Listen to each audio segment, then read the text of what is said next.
Hello everyone, welcome back to my YouTube channel. और ये chapter JEE point of view से बहुत ज्यादा इंपॉर्टेंट है। मतलब पिछले 5 इयर्स में इसमें जो क्वेश्चन है वह 150 प्लस क्वेश्चन पूछे गए हैं। तो हम लोग बिना टाइम वेस्ट किए हम लोग स्टार्ट करते हैं। सबसे पहले देखो यहाँ पर तुम्हारे पास क्या है, कोऑर्डिनेशन कंपाउंड में जो तुम्हारे पास है वो सॉल्ट। सॉल्ट क्या होता है, ये तुम्हारे पास दो टाइप का होता है, एक होता है सिंपल सॉल्ट, एक होता है एडिशन सॉल्ट। एडिशन सॉल्ट में तुम्हारे पास डबल सॉल्ट और कॉम्प्लेक्स सॉल्ट होते हैं। डबल सॉल्ट किसको बोलते हैं, जो अपना आइडेंटिटी लूज कर देता है पानी में डिजोल्व होकर। ठीक है, जैसे मान लो कि तुम्हारे पास गिवन है KCl MgCl2.6H2O। तो ये अगर पानी में इसको अगर हम डिजोल्व करेंगे तो ये K+Cl- और Mg2+ में ब्रेक कर जाएगा। सेकेंड बात कर लेते हैं हम लोग कॉम्प्लेक्स सॉल्ट। कॉम्प्लेक्स सॉल्ट क्या होता है, जो मतलब वाटर में डिजोल्व होने के बाद अपना आइडेंटिटी लूज नहीं करता है। देख सकते हो यहाँ पर तुम्हारे पास है K4FeCN6। अगर तुम इसको ब्रेक करोगे तो 4K++FeCN6 4-। तो देख सकते हो ये जो है ये अपना आइडेंटिटी लूज नहीं किया है। बात कर लेते हैं कोऑर्डिनेशन कंपाउंड क्या होता है। तो मेनली जो कोऑर्डिनेशन कंपाउंड है इसमें तुम्हारे पास मेटल एटम जो होते हैं वो बॉन्डेड होते हैं एक मॉलिक्यूल से, जो मॉलिक्यूल इलेक्ट्रॉन्स अपना शेयर करते हैं मेटल के साथ। ठीक है, तो उसको बोलते हैं कोऑर्डिनेशन कंपाउंड। अब कोऑर्डिनेशन कंपाउंड तुम्हारे पास एक एग्जांपल हम नीचे लिए हैं, देख सकते हो यहाँ पर। तो तुम्हारे पास ये K4FeCN6 है। अब स्क्वायर ब्रैकेट के जो अंदर वाला पार्ट होता है उसको बोलते हैं कोऑर्डिनेशन एंटिटी, और स्क्वायर ब्रैकेट के बाहर जो पार्ट होता है उसको बोलते हैं हम लोग काउंटर आयन। तो K4 यहाँ पर काउंटर आयन है, और ये स्क्वायर ब्रैकेट के अंदर में दो चीज होते हैं, एक होते हैं सेंट्रल एटम और एक होते हैं लिगेंड। तो फर्स्ट जो होता है वो तुम्हारा सेंट्रल मेटल होता है, ठीक है। और ये तुम्हारे पास लिगेंड, सेंट्रल मेटल जो होता है वो तुम्हारे पास लुईस एसिड होता है। लुईस एसिड कहने का मतलब कि ये जो है लिगेंड से अपना लोन पेयर एक्सेप्ट करते हैं। लोन पेयर जो एक्सेप्ट करता है उसको बोलते हैं लुईस एसिड। अब इसी में एक इंपॉर्टेंट टर्म है जिसको बोलते हैं कोऑर्डिनेशन नंबर। कोऑर्डिनेशन नंबर क्या होता है, तो मेनली जो कोऑर्डिनेशन नंबर होता है वो सेंट्रल एटम के लिए फाइंड किया जाता है। मतलब number of ligand donor atom to which metal is directly bonded. मतलब तुम्हारे पास सिंपल बात कर सकते हैं, तो जो तुम्हारे पास एटम है वह एटम कितने लिगेंड से बॉन्डेड है, that is called coordination number. अब ये तुम्हारे पास कोऑर्डिनेशन नंबर हो सकता है, ये तुम्हारे पास मोनोडेंटेंट बाइडेंटेंट, ये जो है उसके अकॉर्डिंग हम लोग कोऑर्डिनेशन नंबर फाइंड करते हैं। तो नेक्स्ट हम लोग बात कर लेते हैं, बहुत इसमें जो है बहुत जगह पे लिगेंड्स टर्म यूज हो रहे हैं। तो लिगेंड्स होते क्या हैं, तो लिगेंड्स बेसिकली एक आयन है, एक मॉलिक्यूल्स बोल सकते हो, जो सेंट्रल एटम से बॉन्डेड होते हैं। ये तुम्हारे पास एनायन भी हो सकते हैं, केटायन भी हो सकते हैं, न्यूट्रल भी हो सकते हैं। अब मेन बात कर लेते हैं हम लोग टाइप्स ऑफ लिगेंड। लिगेंड क्या, टाइप्स क्या है, तो फर्स्ट है मोनोडेंटेड लिगेंड। मोनोडेंटेड लिगेंड किसको बोलेंगे, जिसमें कि तुम्हारे पास सिंगल डोनर एटम होंगे। जैसे तुम्हारे पास क्लोरीन, ब्रोमीन, H2O में जो तुम्हारे पास ऑक्सीजन है, NH3 में तुम्हारे पास नाइट्रोजन है, जो अपना लोन पेयर सेंट्रल एटम को देते हैं। नेक्स्ट है तुम्हारे पास बाइडेंटेड लिगेंड। बाइडेंटेड लिगेंड में तुम्हारे पास दो डोनर एटम होते हैं जिसको हम लोग बोलते हैं EN, एक और एक तुम्हारे पास ऑक्जेलेटो होता है। बेसिकली ये दोनों जो है बहुत ज्यादा फेमस है। नेक्स्ट हम लोग बात कर लेते हैं पॉलीडेंटेड लिगेंड। पॉलीडेंटेड लिगेंड में तुम्हारे पास क्या होता है, more than two donor atom होगा तो उसको हम लोग बोलते हैं पॉलीडेंटेड। और सबसे फेमस एग्जांपल है तुम्हारे पास EDTA4-, ये तुम्हारे पास पॉलीडेंटेड होते हैं और इसको बोलते हैं हम लोग हेक्साडेंटेड। ठीक है। नेक्स्ट हम लोग बात कर लेते हैं एम्बीडेंटेड लिगेंड। एम्बीडेंटेड लिगेंड क्या होता है, मतलब वो तुम्हारे पास जिसमें कि दो डोनर एटम होते हैं लेकिन वो बिहेव करते हैं मोनोडेंटेड की तरह। ठीक है, जैसे तुम्हारे पास बात कर लेते हैं, बहुत सारे सिटी में जो होते हैं वो मेट्रो लोकल ट्रेन चलते हैं। लोकल ट्रेन में दोनों तरफ से जो होता है वो रन करते हैं, लेकिन एट ए टाइम वो सिंगल एक ही तरफ से वो चलते हैं। ठीक है, तो सिमिलरली इसमें तुम्हारे पास एग्जांपल हो सकते हैं HCN, NCS, NO2, ONO। तो ये तुम्हारे पास हो गया। मतलब सिंपल, अगर सिंपल समझना चाहोगे तो बोल सकते हैं कि ये एक मोनोडेंटेंट ही होता है। ठीक है, लेकिन इसके पास दोनों बिहेवियर है, मतलब कि ये बाइडेंटेंट की तरह होता है लेकिन ये मोनोडेंटेंट की तरह बिहेव करता है। ठीक है। नेक्स्ट है एक टर्म तुम्हारे पास किलेशन। किलेशन क्या होता है, जब तुम्हारे पास कोई भी बाइडेंटेंट लिगेंड हो या तुम्हारे पास पॉलीडेंटेंट लिगेंड हो, वो अपना लोन पेयर देते हैं सेंट्रल एटम के साथ और वहां पे वो रिंग फॉर्म करते हैं, उसको हम लोग क्या बोलते हैं, किलेशन बोलते हैं। क्लियर है। नेक्स्ट हम लोग बात कर लेते हैं आईयूपीए नेम। बहुत इंपॉर्टेंट है, यहाँ से क्वेश्चन ज्यादातर पूछा जाता है। तो आईयूपीए नेम में हम सबसे पहले देखेंगे फॉर्मूला राइटिंग। मतलब कोई भी तुम्हारे पास गिवन होगा नेम, उसका फॉर्मूला कैसे लिखना है। तो सबसे पहले तुम्हें केटायन लिखना है, उसके बाद तुम्हें एनायन का नाम लिखना है। ठीक है। अगर हम लोग कॉम्प्लेक्स का बात कर ले तो सबसे पहले सेंट्रल मेटल एटम लिखना है, उसके बाद लिगेंड का नाम लिखना है अल्फाबेटिक ऑर्डर में। ठीक है। तो देख सकते हो उसके बाद थर्ड तुम्हारे पास है बैलेंस करना है चार्ज को। जैसे हम एक एग्जांपल लिए हैं, पेंटा एमाइन नाइट्रेटो एन कोबाल्ट 3 क्लोराइड।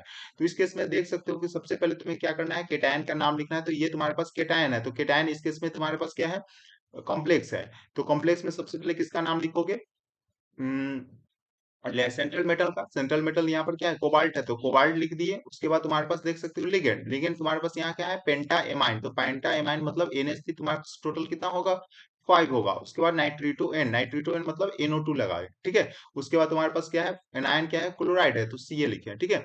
अब यहाँ पर 2 कैसे आया वो बता देते हैं। सबसे पहले यहाँ पर देखो, इसका जो तुम्हारे पास सेंट्रल एटम है उसका ऑक्सीडेशन स्टेट लिखा होता है, ऑक्सीडेशन स्टेट का 3 है, ठीक है। तो इसका ऑक्सीडेशन स्टेट 3 हो गया।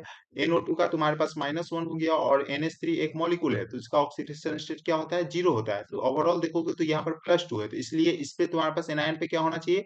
बैलेंस करने के लिए -2 होना चाहिए। तो क्लोरीन पे एक माइनस होता है, इसलिए हम लोग 2 क्लोरीन यूज किए हैं, जिससे कि यह बैलेंस हो जाए, ठीक है। नेक्स्ट हम लोग बात कर लेते हैं नेम राइटिंग। नेम राइटिंग में तुम्हारे पास क्या है कि सबसे पहले तुम्हारे पास कोई भी कंपाउंड गिवन होगा, उसका तुम्हें नेम लिखना है, आईयूपीएक नेम लिखना है, ठीक है। तो इसमें कैसे स्टेप फॉलो करना है?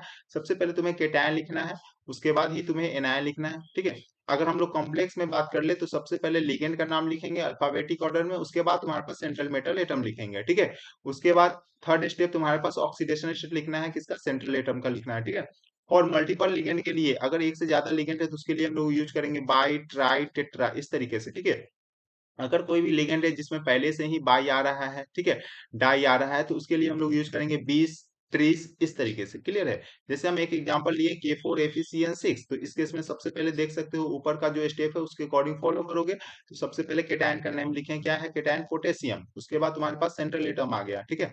सेंट्रल एटम में तुम्हारे पास यहाँ पर बता चुके ये पूरे में सबसे पहले किसका नाम लिखना है? लिगेंड का पहले लिखना है। तो लिगेंड यहाँ पर क्या है? CN है। क्या हो गया? 6 है, तो हेक्सा साइनो। और ये तुम्हारे पास जब मेटल होता है वो एनायनिक होता है, तो उसमें हम लोग 8 यूज करते हैं, तो इसका नेम क्या हो जाएगा? फेरेट हो जाएगा, क्लियर है।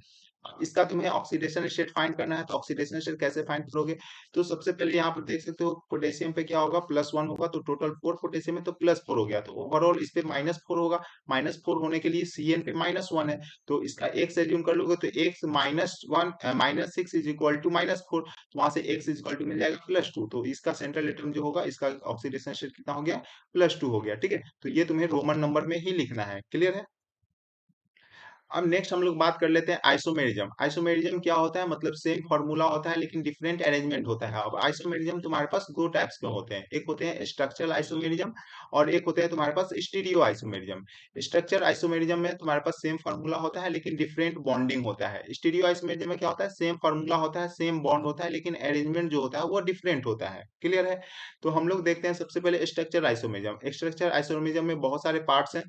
फर्स्ट है आयोनाइजेशन आइसोमेरिज्म। आयोनाइजेशन आइसोमेरिज्म में तुम्हारे पास आयन में चेंजमेंट आता है, जैसे देख सकते हो ये तुम्हारे पास एग्जांपल, इस दोनों में अगर तुम इसको ब्रेक करोगे तो तुम्हारे पास क्या मिलेगा? CONH3 होल 5 Br+2 SO4 2 और यहाँ पर देख सकते हो CONH3 होल 5 SO4 और Br इस SO4 प्लस, और ये हो जाएगा Br-। तो इस केस में जो देख सकते हो कि दोनों में तुम्हारे पास काउंटर आयन को चेंज कर रहे हैं, मतलब आयन का यहाँ पर क्या हो रहा है? इंटरचेंज हो रहा है। तो इसको क्या बोलेंगे हम लोग? आयोनाइजेशन आइसोमेरिज्म बोलेंगे, ठीक है।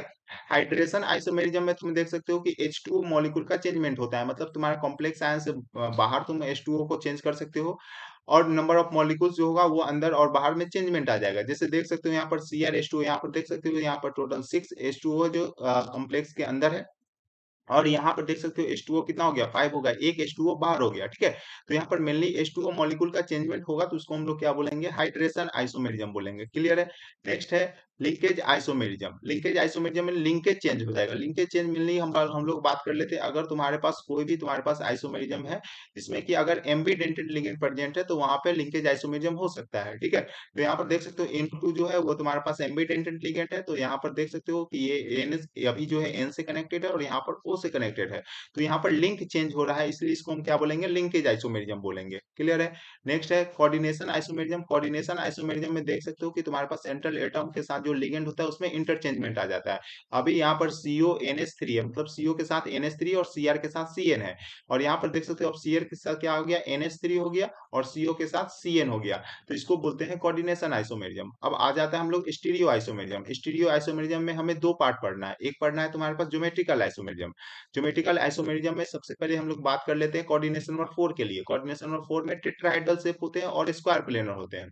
तो टेट्राहेड्रल शेप में कोई भी ज्योमेट्रिकल आइसोमेरिज्म शो नहीं करेगा।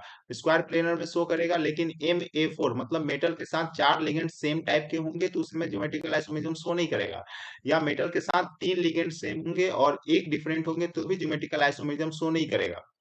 नेक्स्ट है Ma2B2। अगर तुम्हारे पास एक लिगेंड है जिसका तुम्हारे पास 2 एटम है और दूसरे लिगेंड है जिसका 2 एटम है, तो इस केस में तुम्हारे पास क्या होगा कि वह ज्योमेट्रिकल आइसोमेरिज्म शो करेगा, वो टोटल तुम्हारे पास 2 ज्योमेट्रिकल आइसोमेरिज्म शो करेगा। ठीक है। नेक्स्ट हम लोग बात कर लेते हैं MABCD, मतलब मेटल के साथ तुम्हारे पास टोटल जो 4 लिगेंड है वो चारों डिफरेंट है, उस केस में तुम्हारे पास 3 ज्योमेट्रिकल आइसोमेरिज्म शो करेगा। और नेक्स्ट हम लोग बात कर लेते हैं एम्बीडेंटेड लिगेंड, सॉरी बाइडेंटेड लिगेंड। तो बाइडेंटेड लिगेंड में तुम्हारे पास देख सकते हो कि तुम्हारे पास 2 होंगे, तो ये तुम्हारे पास 2GI शो करेंगे। क्लियर है यहाँ तक? नेक्स्ट कोऑर्डिनेशन नंबर 6 में बात कर लेते हैं। कोऑर्डिनेशन नंबर 6 में तुम्हारे पास अगर मेटल है 6 लिगेंड सेम टाइप का है तो उसमें कोई भी जीआई शो नहीं होगा। अगर 5 है उसमें एक डिफरेंट है तो भी जीआई शो नहीं करेगा। नेक्स्ट है तुम्हारे पास Ma4B2, मतलब तुम्हारे पास एक टाइप का लिगेंड है जो टोटल 4 है और दूसरे टाइप का है जिसमें 2 है। ठीक है, तो इस केस में तुम्हारे पास टोटल 2 जीआई शो करेंगे। Ma4BC में देख सकते हो कि तुम्हारे पास एक लिगेंड है जो टोटल 4 है, एक और 2 डिफरेंट डिफरेंट है, तो उस केस में तुम्हारे पास 2 जीआई शो करेंगे। Ma3B3 में तुम्हारे पास 2 जीआई शो करेंगे। एक होगा फक और एक होगा मर। ठीक है, मतलब फेशियल और मेरिडियल। ठीक है। नेक्स्ट हम लोग बात कर लेते हैं स्टीरियो आइसोमेरिज्म। स्टीरियो आइसोमेरिज्म में तुम्हारे पास हो जाता है ऑप्टिकल आइसोमेरिज्म। ऑप्टिकल आइसोमेरिज्म में तुम्हारे पास non superimposable mirror image, मतलब अगर हम लोग सिंपल बात कर ले कि अगर कोई भी प्लेन पोलराइज्ड लाइट है तो उस वो जो होता है उसमें अगर वो राइट साइड मूव करेगा तो डेक्स्ट्रो, और लेफ्ट साइड अगर मूव कर रहा है तो लेवो, मतलब कि मूवमेंट आना चाहिए, रोटेशन आना चाहिए, तभी वो क्या होगा, ऑप्टिकल आइसोमेरिज्म होगा। ठीक है, एक्टिव होगा वो। नेक्स्ट हम लोग इसी में बात कर लेते हैं। देख सकते हो ये तुम्हारे पास कंपाउंड है, इसका अगर non superimposable mirror image का मतलब होगा कि एक दूसरे को वह कवर अप नहीं करेगा। देख सकते हो ये तुम्हारे पास एक मॉलिक्यूल है जिसका ये मिरर इमेज है, तो इसके इसमें तुम्हारे पास ये दोनों जो है इसमें कोई भी सिमेट्री नहीं है। अगर सिमेट्री नहीं है तो ये तुम्हारे पास ऑप्टिकल आइसोमेरिज्म होगा। ठीक है। अब इसमें बात कर लेते हैं। यहाँ पर देख सकते हो कि ये दोनों तुम्हारे पास मॉलिक्यूल्स, इसमें तुम्हारे पास प्लेन ऑफ सिमेट्री, अगर प्लेन ऑफ सिमेट्री होगा तो ऑप्टिकल आइसोमेरिज्म शो नहीं करेगा। ठीक है। अब जो है मोस्ट इंपॉर्टेंट थ्योरी का बात कर लेते हैं, जिसमें तुम्हारे पास बॉन्डिंग इन कोऑर्डिनेशन कंपाउंड में टोटल 3 थ्योरी होते हैं। ठीक है।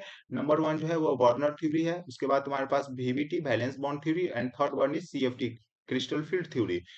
तो नंबर 1 हम लोग बात कर लेते हैं valence bond theory. Valence bond theory mainly जो है वैलेंसी को रिप्रेजेंट करता है। मतलब वैलेंसी जो होता है वो सेंट्रल एटम का 2 टाइप्स का वैलेंसी होता है। एक होता है तुम्हारे पास प्राइमरी वैलेंसी और एक होता है तुम्हारे पास सेकेंडरी वैलेंसी। प्राइमरी वैलेंसी जो होता है वो आयोनाइजेबल होता है, नॉन डायरेक्शनल होता है, और उसको फाइंड करने के लिए तुम्हें सेंट्रल एटम का ऑक्सीडेशन स्टेट फाइंड करना होता है। नेक्स्ट है तुम्हारे पास सेकेंडरी वैलेंसी, ये जो होता है नॉन आयोनाइजेबल होता है, मतलब ये ब्रेक नहीं करता है, इसलिए इसको नॉन आयोनाइजेबल बोले हैं। और ये डायरेक्शनल होता है, और ये इसको फाइंड करने तुम्हें कोऑर्डिनेशन नंबर फाइंड करना होता है। जैसे देख सकते हो हम तुम्हारे पास एक एग्जांपल लिए हैं, इसमें तुम्हारे पास प्राइमरी वैलेंसी फाइंड करने के लिए सेंट्रल एटम का ऑक्सीडेशन स्टेट फाइंड करना होगा। तो देखो सकते हो यहाँ पर तुम्हारे पास क्या है, क्लोरीन है, तो इसका हो जाएगा एक क्लोरीन पे -1, तो टोटल 3 है तो -3। तो ये पूरा कॉम्प्लेक्स इस पे +3 होगा, H2O का 0 होगा इसलिए इस पे +3 हो गया। ठीक है, तो ये उसका हो गया ऑक्सीडेशन स्टेट, इसलिए प्राइमरी वैलेंसी हो गया 3। अब सेकेंडरी वैलेंसी फाइंड करने के लिए इसका कोऑर्डिनेशन नंबर फाइंड करना होगा। कोऑर्डिनेशन नंबर पहले भी बता चुके हैं, कोऑर्डिनेशन नंबर इसका कितना हो जाएगा, तो जितना ये अपना लोन पेयर सेंट्रल एटम को देगा उतना उसका कोऑर्डिनेशन नंबर होगा। तो H2O में देख सकते हो ये मोनोडेंटेन है, टोटल कितने हैं, 6 है, तो 6 लोन पेयर सेंट्रल एटम को देंगे, तो इस केस में सेकेंडरी वैलेंसी हो गया 6। नेक्स्ट है इसमें कौन सा ऐसा देख सकते हो यहाँ पर तुम्हारे पास कुछ ये वार्नर थ्योरी जो है वो बहुत सारी चीज को एक्सप्लेन नहीं कर पाते, जैसे कि तुम्हारे पास कुछ ही एलिमेंट्स जो होते हैं वो तुम्हारे पास कोऑर्डिनेशन कंपाउंड फॉर्म करते हैं। अब ऐसा क्यों होते हैं इसका एक्सप्लेनेशन वार्नर थ्योरी ने नहीं दिया। या तुम्हारे पास ये इसमें जो है अभी तुम देखे हो कि डायरेक्शनल होते हैं, तो ये क्यों डायरेक्शनल होते हैं इसका एक्सप्लेनेशन, या मैग्नेटिक कैरेक्टर जो होते हैं वह मेटल जो कोऑर्डिनेशन कंपाउंड जो होते हैं वो शो करते हैं, तो क्यों शो करते हैं ये सारी चीज को ये इन्होंने इस थ्योरी जो है वो एक्सप्लेन नहीं कर पाए। इसलिए नेक्स्ट जो थ्योरी आया वो तुम्हारा आया valence bond theory. Valence bond theory में तुम्हारे पास क्या होता है, मेटल और लिगेंड जो होता है वह बॉन्डिंग होता है, उसमें तुम्हारे पास ऑर्बिटल का ओवरलैपिंग होता है। ठीक है, इसमें तुम्हारे पास हाइब्रिडाइज्ड ऑर्बिटल्स होते हैं N-1d, NS, NP और ND। जैसे देख सकते हो तुम्हारे पास कोऑर्डिनेशन नंबर 4 के लिए हाइब्रिडाइजेशन sp3 होते हैं और शेप उस केस में होते हैं टेट्राहेड्रल। कोऑर्डिनेशन 4 के लिए एक हाइब्रिडाइजेशन होता है dsp2, इसमें तुम्हारे पास d orbital, s orbital, p orbital का ठीक है, तो इस शेप में तुम्हारे पास होगा स्क्वायर प्लेनर। कोऑर्डिनेशन और 5 के लिए sp3d होगा जो तुम्हारे पास ट्राई पिरामिडल है, ठीक है। उसके बाद तुम्हारे पास 6 के लिए sp3d2 होगा जो तुम्हारे पास होगा ऑक्टाहेड्रल। और एक होता है तुम्हारे पास 6 पे कोऑर्डिनेशन d2sp3 जिसको हम लोग बोलते हैं ऑक्टाहेड्रल। sp3d2 जो है वो हाई स्पिन कॉम्प्लेक्स होते हैं और d2sp3 जो होता है वो लो स्पिन कॉम्प्लेक्स होते हैं। नेक्स्ट हम एक एग्जांपल लिए हैं, देख सकते हो यहाँ पर CONH3 3 प्लस। अब इसमें तुम्हारे पास क्या होगा कि सबसे पहले ये जो सेंट्रल एटम है इसका ऑक्सीडेशन स्टेट फाइंड करो। तो ऑक्सीडेशन स्टेट कितना होगा, NH3 का 0 हो गया तो ओवरऑल जो CO होगा वो +3। तो इसका ऑक्सीडे अगर हम लोग इलेक्ट्रॉनिक कन्फिग्रेशन लिखेंगे तो क्या हो जाएगा, नॉर्मल कोबाल्ट का क्या हो गया, आर्गन 4s2 3d7। तो इसमें +3 का मतलब 3 इलेक्ट्रॉन ये लूज करेगा। तो लूज कहाँ से करेगा, 4s से करेगा। तो पहले 4s में 2 ही इलेक्ट्रॉन है तो 2 इससे लूज करेगा। उसके बाद एक इलेक्ट्रॉन 3d से लूज करेगा तो बन जाएगा ये 3d6। अब तुम्हें क्या करना है, इसका जो है ऑर्बिटल्स तुम्हें रिप्रेजेंट करना है। डी ऑर्बिटल में टोटल 5 होते हैं डी सबसेल में। तो 1 2 3 4 5 टोटल 6 इलेक्ट्रॉन है। तो इसलिए पहले सेम स्पिन के साथ फिल किए, फिर एक अपोजिट स्पिन के साथ फिल किया और आगे का जो है वो तुम्हारे पास ब्लैंक्स है, ठीक है। अब यहाँ पर NH3 जो है वो एक स्ट्रॉन्ग लिगेंड होता है। तो स्ट्रॉन्ग लिगेंड क्या करेगा, वो उसे पेयरिंग करवा देगा, ठीक है। तो यहाँ पर जो होगा वो क्या होगा, एक इलेक्ट्रॉन इसमें चला गया, एक इलेक्ट्रॉन यहाँ पे चला गया, तो 2 ऑर्बिटल्स यहाँ पे ब्लैंक हो गए। और S और P का टोटल 3, क्योंकि कोऑर्डिनेशन नंबर 6 है तो 6 ऑर्बिटल यूज करेगा, ठीक है। तो इस केस में तुम्हारे पास हाइब्रिडाइजेशन क्या होगा, D2sp3। और D2sp3 होगा तो क्या होगा, लो स्पिन कॉम्प्लेक्स होगा। अब तुम्हारे पास यहाँ पर बात कर लेते हैं कि अगर ये पेयरिंग हो चुका है तो यहाँ पर नंबर ऑफ अनपेयर इलेक्ट्रॉन कुछ भी नहीं रह गया। तो अगर नंबर ऑफ अनपेयर इलेक्ट्रॉन कुछ भी नहीं है तो क्या हो जाएगा, ये डायमैग्नेटिक होगा। और डायमैग्नेटिक होगा और अनपेयर इलेक्ट्रॉन नहीं है तो कलरलेस भी होगा। नेक्स्ट हम लोग बात कर लेते हैं यहाँ पर CrNH3 होल 6, ठीक है। तो इस केस में भी तुम फाइंड करोगे तो तुम्हारे पास क्या मिलेगा, CR का देख सकते हो, AR4s1 3d5 ये तुम्हारे पास है। तो यहाँ पर 3 इलेक्ट्रॉन्स को तुम्हें निकालना है। तो 4s से एक इलेक्ट्रॉन और 2 इलेक्ट्रॉन यहाँ से निकल जाएगा तो टोटल 3 बन जाएगा। तो ये बन जाएगा आर्गन 3d3। अब इसको रिप्रेजेंट करोगे तो 3d तुम्हारे पास टोटल 5, इसमें तुम्हारे पास 3 इलेक्ट्रॉन्स है, ये तुम्हारे पास एक है और यहाँ पर टोटल 3 है। ये तुम्हारे पास P के लिए, ये S के लिए। अब यहाँ पर जो है तुम्हारे पास पेयरिंग नहीं कर पाएगा, क्योंकि आप बोलोगे कि यहाँ पर NH3 जो पेयरिंग करवाए, यहाँ पर NH3 जो पेयरिंग नहीं करवा रहा है।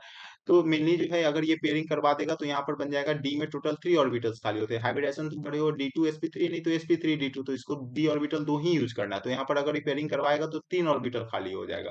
तो ये कभी नहीं चाहेगा अनस्टेबल होने के लिए, इसलिए इसका अगेन हो जाएगा D2sp3।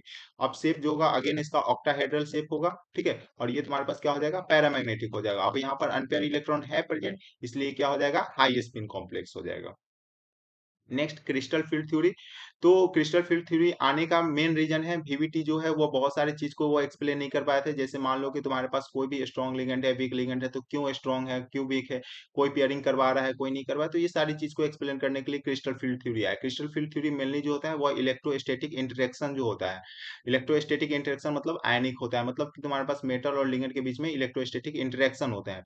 इसमें तुम देख सकते हो कि तुम्हारे पास एनायनिक लिगेंड है। एनायनिक लिगेंड तुम्हारे पास पॉइंट चार्ज नेगेटिव चार्ज की तरह ट्रीट करेगा और न्यूट्रल लिगेंड जो होगा वो डाइपोल की तरह ट्रीट करेगा।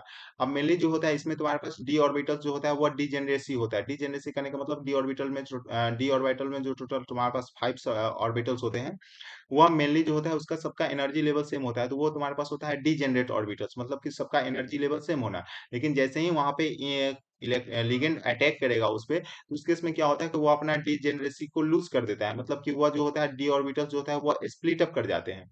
अब स्प्लिट अप कैसे करते हैं देखते हैं हम लोग सबसे पहले splitting of D orbitals in octahedral field. Octahedral field के नॉर्मली देख सकते हो ये तुम्हारे पास टोटल 5 ऑर्बिटल्स है। जैसे ही इसके नजदीक में लिगेंड आएगा तो इसका क्या हो जाएगा, एनर्जी लेवल इंक्रीज कर जाएगा। तो ये देख सकते हो इसका लेवल ऊपर चला गया है। अब यहाँ पर तुम्हारे पास क्या हो सकता है कि ये जो है अगेन स्प्लिट कर गया है, मतलब कि तुम्हारे पास देख सकते हो यहाँ पर टोटल 5 ऑर्बिटल जो है वो टोटल 3 में नीचे और 2 में ऊपर। नीचे जो होते हैं वो होते हैं तुम्हारे पास DXY DYZ DZX, ये ऑक्टाहेड्रल का केस है। इसमें तुम्हारे पास नीचे वाले को बोलते हैं हम लोग T2G, और ऊपर जो है उसको बोलते हैं DX स्क्वायर DZ स्क्वायर, तो इसको बोलते हैं हम लोग AG, ठीक है। और इसका जो लेंथ होता है वो 3/5 टाइम्स होता है डेल नॉट। ये तुम्हारे पास CFEC एनर्जी है, क्रिस्टल फील्ड स्प्लिटिंग एनर्जी। और नीचे हो जाता है 2/5 टाइम्स डेल नॉट, ठीक है। ये जो नॉर्मल जो लाइन है इसको बोलते हैं हम लोग बेरी सेंटर। और इस केस में तुम्हारे पास ये फॉर्मूला होता है del T is equal to 4/9 times of del naught. ये बेसिकली न्यूमेरिकल क्वेश्चन में पूछा जाता है, नहीं तो नॉर्मली क्वेश्चन भी फॉर्मूला बेस्ड भी क्वेश्चन ये पूछा जाता है, ठीक है। अब यहाँ पर जो स्प्लिटिंग एनर्जी है ये एक ऑर्डर बताया है यहाँ पर, ठीक है। ये देख सकते हो I minus B R minus S C N minus, इस तरीके से तुम्हारे पास यहाँ तक H2O से पहले तक जो है वो तुम्हारे पास बिग फील्ड लिगेंड है। बिग फील्ड लिगेंड करने का मतलब ये पेयरिंग नहीं करवाएगा। उसके बाद H2O के बाद जो तुम्हारे पास जितने भी है वो तुम्हारे पास क्या हो जाता है, स्ट्रॉन्ग फील्ड लिगेंड होते हैं, ठीक है। तो ये क्या करेगा, पेयरिंग करवा देगा। तो इसको तुमको याद कर लेना, बहुत ज्यादा इंपॉर्टेंट है। नेक्स्ट है तुम्हारे पास splitting of D orbital in tetrahedral. Tetrahedral में जस्ट उसका रिवर्स हो जाता है, मतलब तुम देख सकते हो कि टोटल 5 ऑर्बिटल्स है, यहाँ पे भी टोटल 5 ऑर्बिटल्स है। लेकिन वहां पे पढ़े थे नीचे T2G था, Eg ऊपर था, और यहाँ पर क्या होगा, T2G ऊपर चला गया, Eg नीचे आ गया। तो Eg में तुम देख सकते हो 2 ऑर्बिटल्स होते हैं, एक होता है dx² y² dz², और T2G में dxy dyz dzx, ठीक है। इसमें तुम्हारे पास जो लेंथ है वो भी चेंज कर दिया जाएगा। तो ऊपर हो जाएगा 2/5 डेल टी, और नीचे हो जाएगा 3/5 डेल टी, ठीक है। फॉर्मूला अगेन यहाँ पर देख सकते हो, del T equal to 4/9 times of del naught. अब नेक्स्ट हम लोग बात कर लेते हैं डी ऑर्बिटल्स में जो इलेक्ट्रॉन फिलिंग है वो किस तरीके से करेंगे। तो ये तुम्हारे पास डेल नॉट जो है वो क्रिस्टल फील्ड स्प्लिटिंग एनर्जी है, ठीक है। तो ये तुम्हारे पास जो पी है वो तुम्हारे पास है पेयरिंग एनर्जी। अब मेनली जो तुम्हारे पास 3 इलेक्ट्रॉन्स है तो उसमें तो कोई भी प्रॉब्लम नहीं आते हैं, लेकिन जैसे ही तुम्हारे पास 4th इलेक्ट्रॉन, तो उसमें कंफ्यूजन आ जाते हैं कि वो मुझे नीचे ही फिल करना है या ऊपर फिल करना है।